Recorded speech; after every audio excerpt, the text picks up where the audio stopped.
All new sounds a bit dramatic as you look at the new 2012 Civic, yet that's exactly what it is. One of the best-selling cars in the world has become perhaps rather unnoticeable. Let's drive the 2012 Civic EXL with nav and check the tech. An all-new Civic isn't like an all-new Mustang. These are conservative cars. Updates include a less doughy face up front, a rump that appears to have been taken from a Dodge Neon, an economy mode with a big green button, a new 5-inch information screen, and standard stability control to keep all of this right side up. First thing you notice when you get in the newly redesigned Civic is they've taken that Honda eyebrow dash to a new level, and I love it. Right in the center, a big digital speedometer. On the side of that, 2 segmented bars. It'll change color from either deep blue if you're driving like a pig, blue-green if you're not too heavy on the throttle, and green when you're driving like a Prius driver. On the left side is a segment gauge for fuel. On the right is your instantaneous MPG. Then you've got this new thing on the right, which is a completely new idea for Honda, this big LCD info gauge that ties into the left side controller here. Notice the theme, big and readable. The display, also the controller. This I button takes me through, I think, a combination of 3 screen positions. This one here, which is date and time. The next one, which is media. And the third one, which is kind of everything. Fuel economy, media, date and time, all rolled into one. That's the one I like. The same rocker lets you control your media. I can go track to track or station to station. If I hold the button down, it seeks a station. If I bump it once, it goes to my next preset. It's all very logical. Up and down gives you volume. And again, notice how all the graphics are very clear and easy to see at a glance. This is some nice interface work. And up here you've also got some of your basic vehicle setup menus. On the right-hand side of the wheel is a similar controller for cruise control, and then down here I've got my hands-free calling and my voice command button, which still remains kind of separate in a Honda, which never made any sense to me. This also doesn't make any sense. Why the hell do I have a huge tachometer in this car with an automatic? Get rid of it. There's got to be something else we can put there. Maybe not, because everything I care about is up on the eyebrow. Over here's the economy button. This car has either a regular mode or push the green button, and you now have got a wimpy car. It tailors back all of its driving responses to encourage you to use less fuel. Here's something else I don't care about. This head unit. I'm tired of it. It's ancient. This is completely now at odds with the rest of the interface work Honda has done. This is the old school. The kind of crunchy graphics, the little tiny fiddly knobs, the small typography on the legends. This is like 2005, and this is 2011. This doesn't belong here anymore. The navigation system is entirely serviceable. It's just not any fun to deal with. You do have live traffic here under the little tiny information button.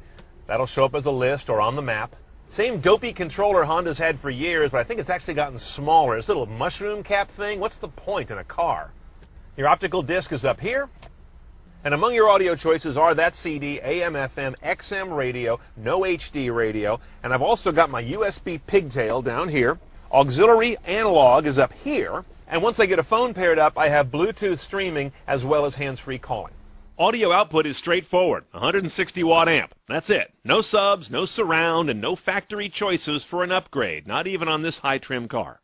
One transmission only on this EXL high-trim car. It's this 5-speed automatic. Relatively few gears for this day and age. No rear-view camera, standard or optional on a Civic still. No shifty thing, no gate, no paddles, no nonsense. This is not a race car. It's meant for getting around. Okay, in the engine bay, it's garden variety classic Honda stuff, which is a good thing. This car is about getting around efficiently for like 300,000 miles. And this is the kind of motor that does it. A not overstressed 1.8-liter inline-4 sitting side saddle, driving the front wheels, 140 horsepower, 128 foot-pounds of torque. Gets this guy up to 60 in about 9.2 seconds, which is not the point on a basic Civic. MPG is. They deliver there at 28 city, 39 highway. 39 highway, one shy of the magic 40. That's got to be killing them.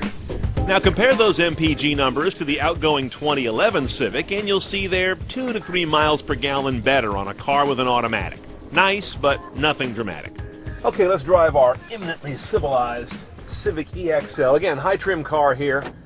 But most importantly, a Civic is a transportation device. The athleticism of this car isn't the point. You get a Civic Si for that. Now, as I mentioned, the 5-speed transmission would appear to be a liability on paper. and the economy button here is one of interest. So let's see how those two work together. The nearest thing you've got to a sport position is D3. If you do that, you kind of drop out of economy mode. The car automatically says you're not driving greenly. So I'll leave it in D, and I'll test it with and without this economy thing on. Here's an on-ramp. It's gutless with economy off. Let's put it on. Feels the same. I have to say, this car feels more gutless than past Civics I've driven. I wonder if it's part of a master change in their tuning to wring the most MPG out of the car. It's just got no snap at all. Okay, now at freeway speed with the economy button on, I definitely feel a difference in tip-in on the throttle if I was trying to pick up some speed or jump ahead into a lane. It definitely dials the response back from a car that's already kind of responseless. I would definitely test drive a 5-speed manual if you're amenable to that. The Civic is still a great everyday car with a refined ride and solid credentials.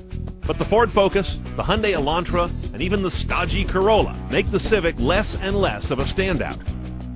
A 2012 Civic EXL is going to run you about $22,700 out the door with destination. This is the high trim model, of course. Option